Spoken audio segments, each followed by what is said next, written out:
నమస్తే అండి. రాధామురళి ఛానల్కి స్వాగతం అండి. ఓం శ్రీ మహాగణాధిపతయే నమః. ఓం శ్రీ గురుభ్యో నమః. శ్రీమాతయే నమః.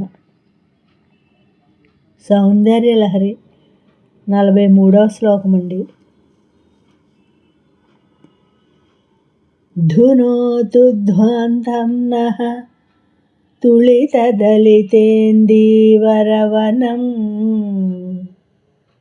ఘనస్నిగ్ధశ్లక్ష్ణం చికురనికురుంబం తవ శివే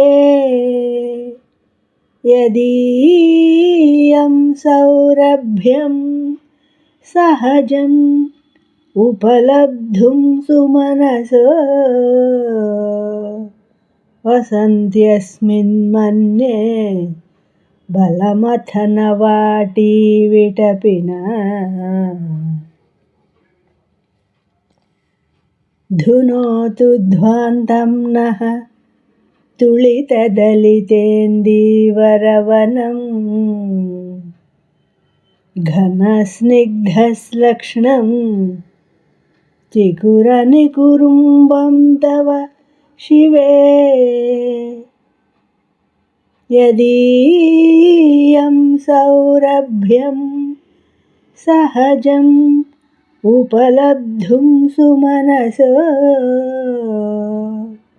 వసంత్యస్మిన్ మన్యే బలమథనవాటీ విటపిన. ఈ శ్లోకం యొక్క భావం అండి. మమ్లాలను ప్రసాదించు ఓ దేవి, నందనవన వికసిత సుందర సుమాలు సహజమైన నీ కురుల సుగంధాన్ని పొందడానికి నీ కేశపాశాన్ని అలరించి వసించుచున్నమని భావిస్తున్నాను. వికసించిన కలువలతో సమమై సాంద్రమై మృదువైన నీ కేశపాశం మా అజ్ఞానాన్ని దూరం చేయునుగాక. నా ఈ శ్లోకం మీకు నచ్చినట్లయితే లైక్ చేయండి, షేర్ చేయండి, సబ్స్క్రైబ్ చేయండి. మీ రాధ.